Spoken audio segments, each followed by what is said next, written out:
Hey, what's going on, everybody? It's been about 10 months since the last video. As we said, we were going to be on hiatus for a little bit, and that lasted about 3 more months than what I was anticipating, but I think we're finally through with the shenanigans, and here we are to make Weiss Schwarz content again. I was not planning on doing a video like this. I thought I had missed the boat since Nationals passed. The set had been out a while. Quints did fantastic at nationals, both Japanese and English here in North America. So I was like, I'll let that boat sail a little bit. But here we are. It has been announced that Quints Volume 2, SS, as it were, flat, I think the symbols are, is coming out in August in English. Now, should also be mentioned that a good buddy of the channel, Gilga Storm, has opened his own store online. You can check that link out in the description, and he is actually running a contest through the 31st of March 2022. If you purchase a case, I believe you enter a raffle to either get an Attack on Titan case for free or a Quints Volume 2 case for free. So it's pretty value. Free cases are free cases. That's $1,000 right there. So now if you guys are looking to pick up any sort of product coming up in the future, definitely want to check out his page, and you will get entered into that raffle if you enter within the next week if you're watching at the time of recording. So I guess a little bit of history with this deck. I was not a super huge Quints fan after Season 1, but watching Season 2 itself was didn't really do it for me, but then they spoiled this climax, and I was like, oh, this is way too good. This art is why I went ahead and maxed this deck. Poor decisions only here on the channel, of course. But that climax was the quintessential reason why we are here with a maxed Quints deck. And the deck actually runs really well.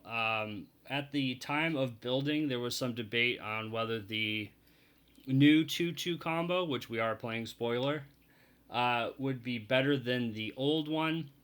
A little bit of debate on whether defense is better than offense, or a mixture of that. So we'll go into that a little bit when we get into the cards. But this deck has been fairly good to me.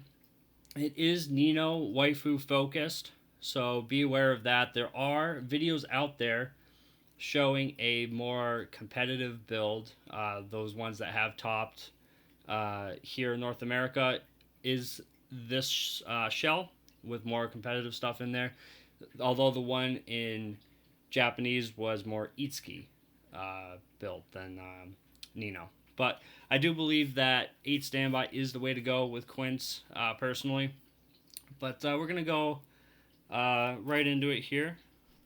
So to start off, as a plussing level 0, I'm playing this runner. It is 500 power base, but if you have another Quints character on board, it does gain 3k, and it can run to the front row center slot. Just a very standard 3500 center runner with almost non-condition.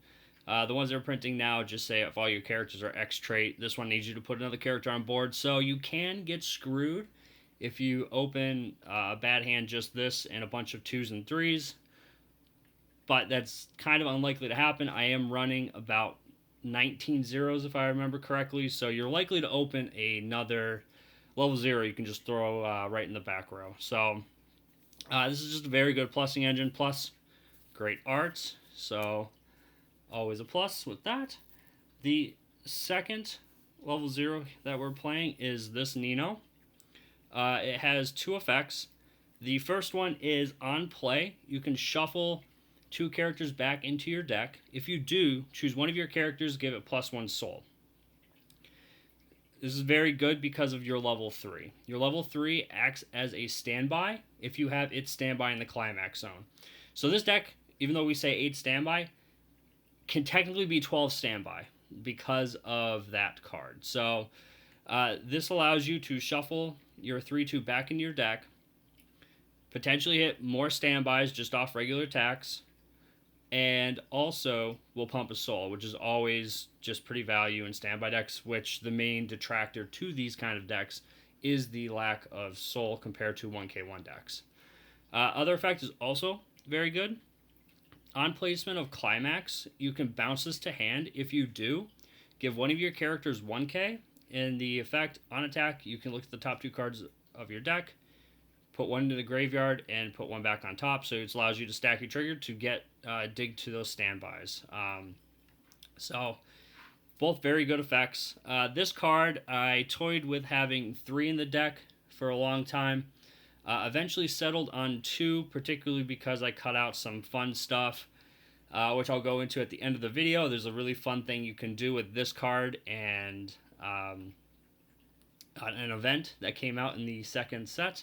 So we'll go into that at the end. But 2 copies of this tends to be pretty fine. You can get this fairly easily with some zero tech that we're going to go into after this one. This is your Brainstorm. I'm playing 2 copies of it. I felt that 2 copies were the correct amount in testing. There are days I do want 3. So you may want to look into having 3 in your build, just whatever your comfort level is. This one is a Rest Self Salvage Brainstorm. With when you reverse a battle opponent, give 500 somewhere. Pretty relevant since you'll have 1/1s that are 7/5. Your opponent might have 1/1s that are 7/5. But then your 2/2, which is 12, 13k or whatever on attack, is going to get that reverse. And then you can pump your 1/1 and then reverse the opponent's 1/1. So the 500 pump is definitely something that matters in certain matchups, particularly the standby ones. Now this card here is the card I was referencing as one of the easy ways to pick up your level 0 bounce card, so that's why 2 copies is fairly good. I started with 4 copies of this card, dropped it to 3 just because I saw it a little too much for liking. Again, this is a preference card, but what this one does is on play, you can discard a Nino to draw the top card of your deck. So if you're building the more competitive one, which deals with more characters than flat out Nino, then this effect is a little less relevant, but you do still have a lot of Ninos that you want in the graveyard. So you will likely be able to still discard something to then draw something. The other effect is you can discard a card to reveal the top card of your deck and then salvage X or lower, where X is the revealed level of the card. So this is why you can get those level 0s real easy. I find that generally you'll pitch level 0 just to peek what the top card of your deck is, and then sometimes you'll end up drawing it in a lot of instances, because if you don't pitch level 0 and you hit a climax or a 0, then unfortunately you went neg. But this double discard outlet is very good in 8 standby. We see a lot of decks that play 8 standby run the PR Toka card, quote unquote, which has a similar effect. Quints does have this effect. That PR profile is on play. Top check. If it's a traded character, add to hand, then discard. And you can discard a traded character to draw. That's a set 1 Itsuki card. So you can run that. It is a viable option. It is green, which is off color. And so that might mess with some coloring things, but not really, since you're only playing 3 green cards in that instance, so it should be fine. But most people are playing this Nino instead, plus art, plus better girl, so that is why we are playing the Nino over the Itsuki. But you do have that option in this set as something you can do. I'm playing 1 copy of this Congratulations promo. I had it at 2 for a long time, but unfortunately I had to free up a slot for some additional tech.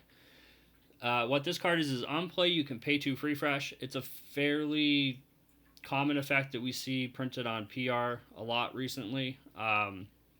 What I found is that sometimes with this deck, you either cancel a lot or you trigger a bunch, and then this is a real easy way just to sort of stabilize your deck state, so that way you can go into a deck where you can likely get cancels, because sometimes the milling can be a little sketch here in the deck. But the problem with this card is that when you refresh, if you then don't discard a 2/2 from your hand, you will be unable to do the combo.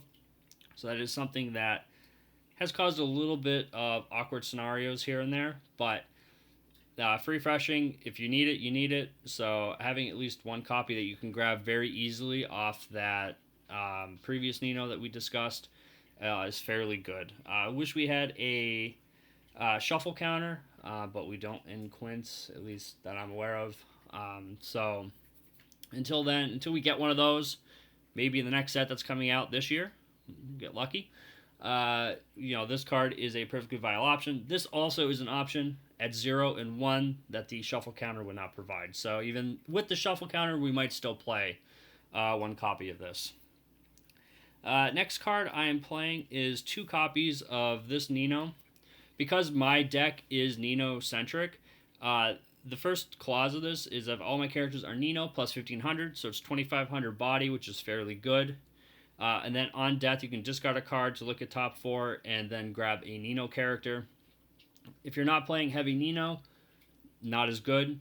You may not want to play this. But in order to fill the graveyard and to also then grab cards that I want, that is why this is being played. Now, we're also playing 2 copies of the on death level 1 or higher Itsuki. Again, getting mill is very good. This is a level 0 bomb, so it helps deal with oversizes. This deck, I think, caps at 3,500, so if your opponent has a 4K, this card will get rid of it. And it also will allow you to grab events.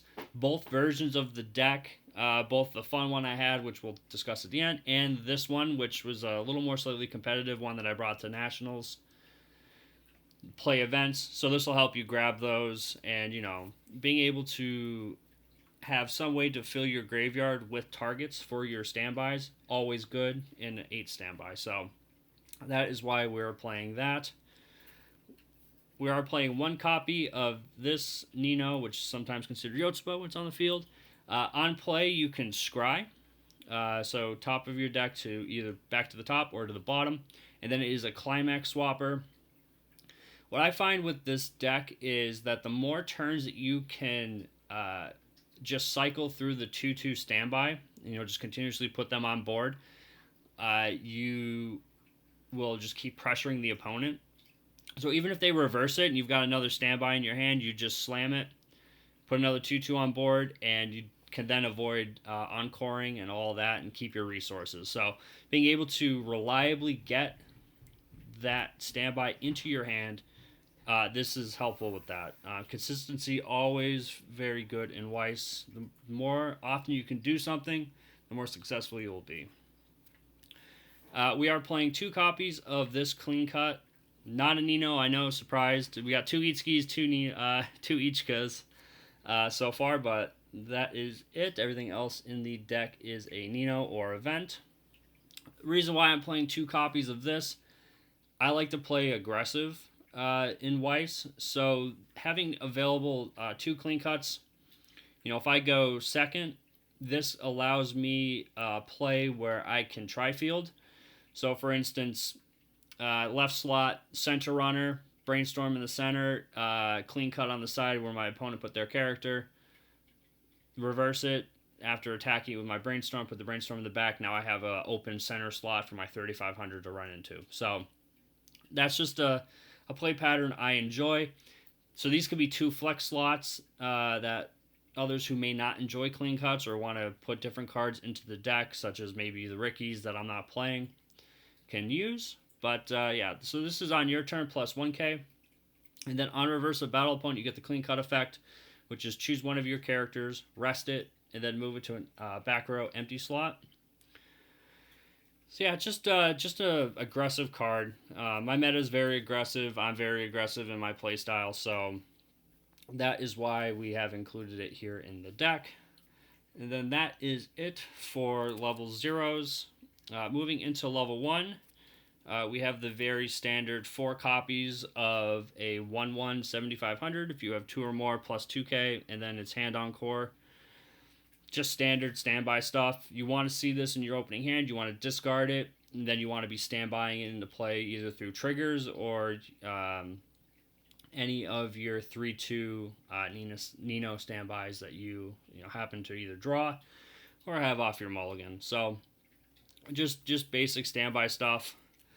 With that, we are playing 2k counters. The reasons why I have 2 copies of this in is because of the power level of the 2/2.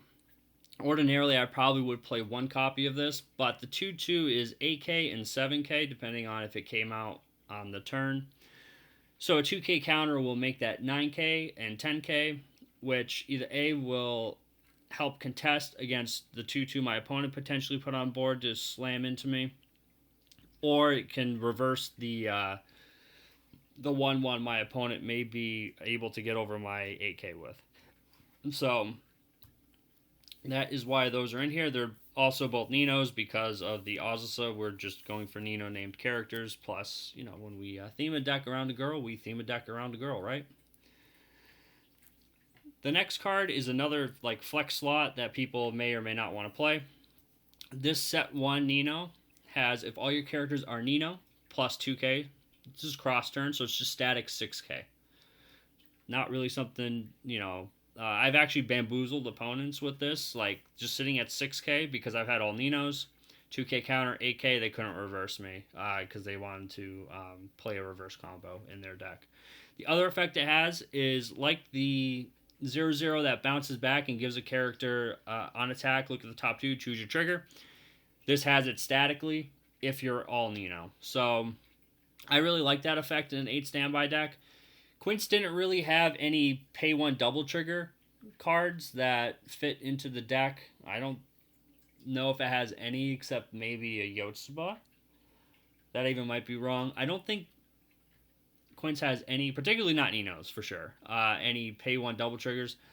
Those would be cards that I would want in these slots, so whether they're 0s or 1s, because you want to see more cards to hit those standbys and then just slam big girls into play over your opponent. Or, if your 2/2 dies, you have another one in the back row, probably just let it die, save your resources. So that is why we are playing that. Again, a flex slot for those who may not be in the Nino deck, or if you have other tech that you'd like to play either at 0 or 1, that is an option. So here's that combo that I keep mentioning, the 2/2 Nino.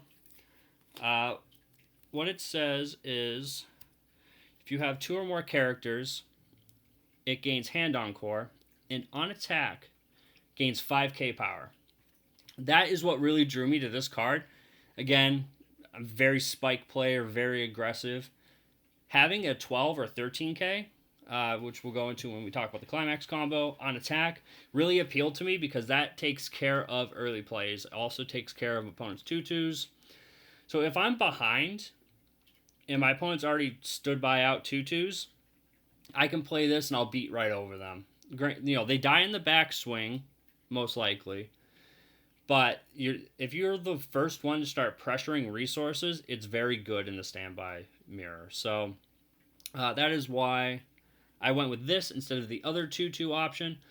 I'll go into that combo first, then I'll explain this combo real quick. So the old combo that you could play with Nino was on a 1/0 that when a climax is placed on the climax stage, you can pay 1 to stand another character. So you'd play the standby out the TD 2/2, which full board was 10k, I believe, with hand on core, and then you'd pay 1 and stand it.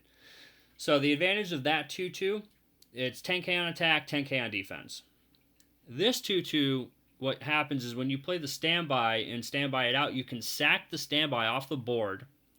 If you do, you stand this card, and it gains 1k cross turn. So it sits at 8k on defense, but it's 13k on attack.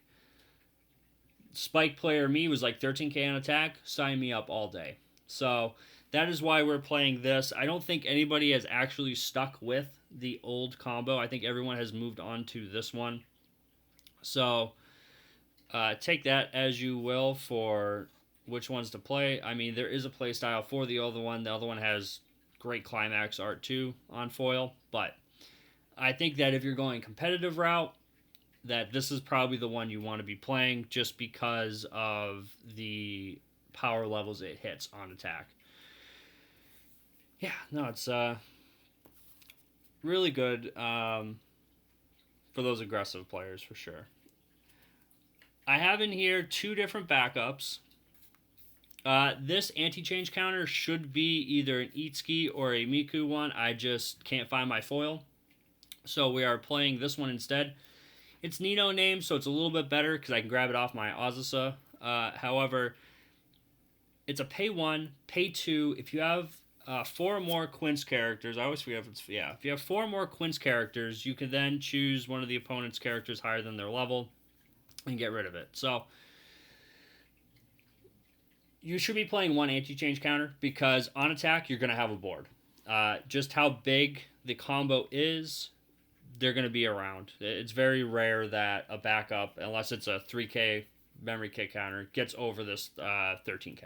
So some sort of anti-change is recommended for the deck.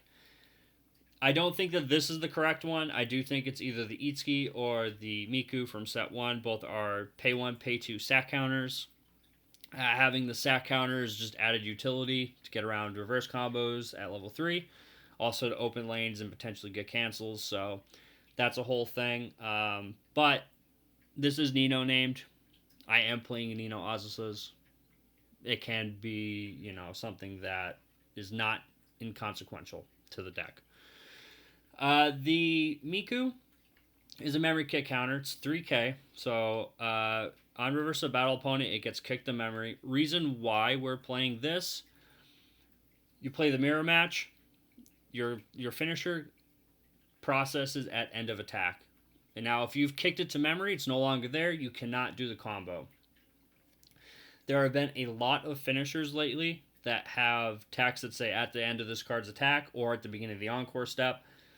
Data Bullet, I think coming out the timing of the Mikey in Tokyo Revengers is at end of attack. So having memory kit counters is going to be very good.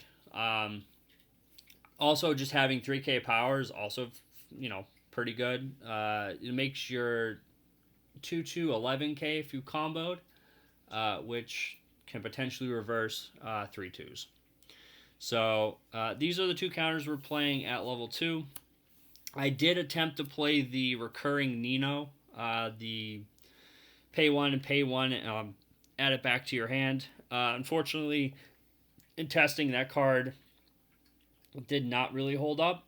It was kind of lackluster, so we cut it and we added in. Originally, I wasn't playing the anti-change counter, but we cut the recurable one just because with the 7K 2-2s, it just wasn't necessary to play it and then bounce it back to my hand, as I had thought initially upon the build. So here is the last 2 level 2 cards. We're playing this 2-3 event that choose one of your characters and it gains the effect.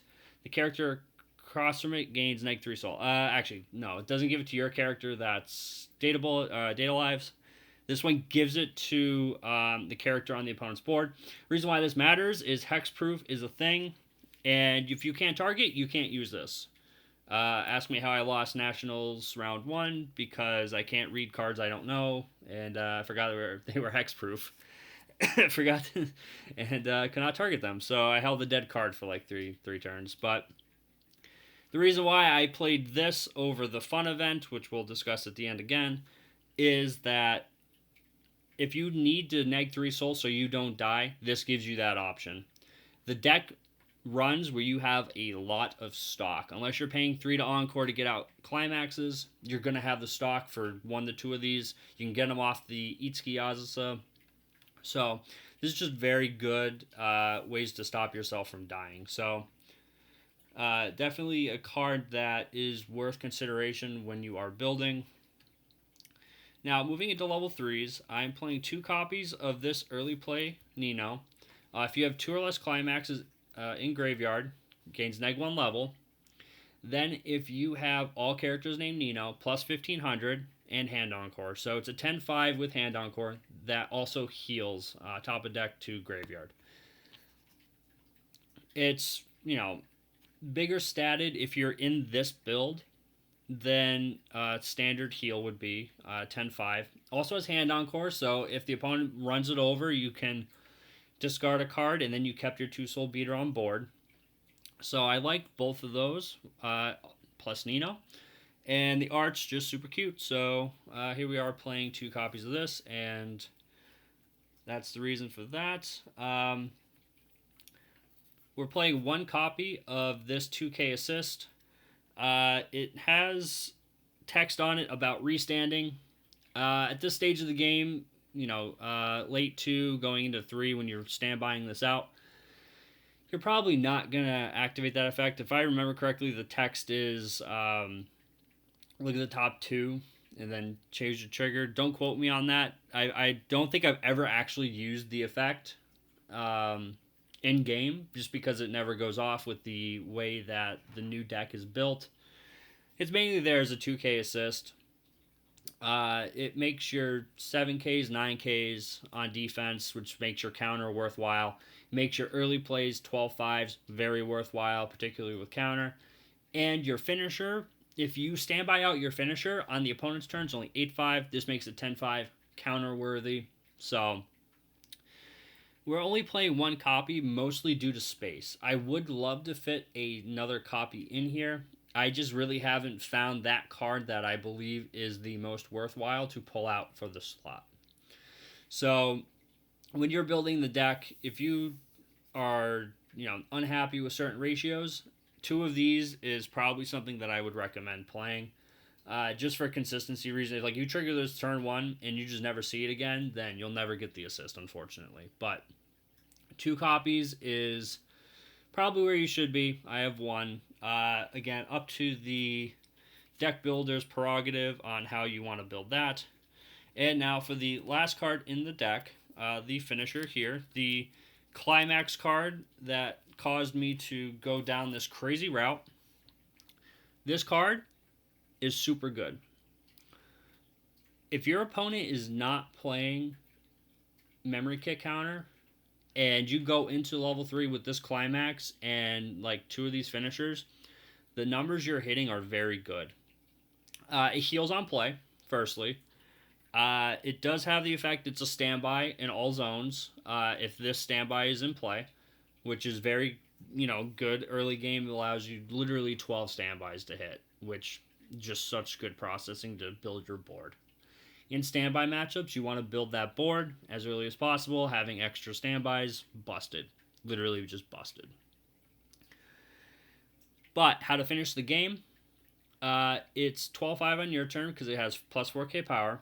And then at the end of this card's attack, you can pay 1, discard 1, very low resource cost, to burn 3.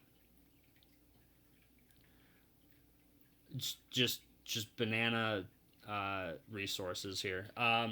So if you've got the 2k assist, they're 14-5s. Your opponent's probably not backing up over them. I mean, there are scenarios where they could have a 11 or 12k and then 3k counter over it.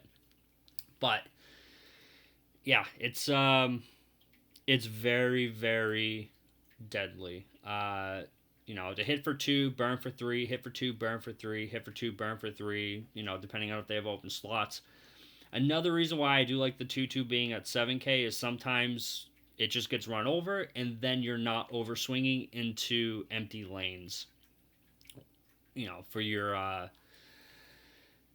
damage numbers. So this finisher will probably be the finisher of choice for Quints, even after the next set. There are eat skis that are pretty good, but I think that the way that this card scales in the damage scenario, and being on a standby, is just phenomenal. So that is the deck I'm running now. To wrap up a little bit, this is the fun event that I was playing for a while. If you're not in a total Nino deck, this will not work. You have to have all 5 characters on board be named Nino to play the card from play the 2/2 event from your hand. And what it says is you choose one of your characters, and on attack, you reveal the top 9 cards of your deck, then shuffle, and then you burn X, where X is the number of standbys you revealed. This card's a standby. If you've put out this climax and you reveal these, you're going to burn for them. So for a long time, I was playing this. I did switch it out, like I said, for the neg combo, but in a more fun environment, or you're trying not to be like the more competitive build, these are entirely viable cards. It's like the Yo finisher from Love Live Sunshine, the 8 standby build there. These are just fun. Plus the art, super good. Definitely a recommended build for those that aren't going for those more competitive style of play. Even with the more competitive style of play, like if your opponent has rest counter, you can play this and it gives you another instance to do damage, where you might have to side with your finisher because they're going to rest counter your other finisher. So you rest counter with finisher. So you attack with finisher, do this effect, then at the end of turn, process the burn 3, then get the other attack in. No, if they can't rest counter. And then if you've got actually both of these, the process is just actually really good. And then you get the attack, and then you'll get the burn, and potentially just kill your opponent from there. There were some games where I ran into rest counter decks where I wish I had been playing this over the Neg Soul, because it did give me another out in order to close out the game. So that is something to consider as well while you're building the deck. But that is the Quintessential Quintuplets Max Rarity Nino deck that I have built. It's a lot of fun to play. This has been great getting back in doing a video for you guys.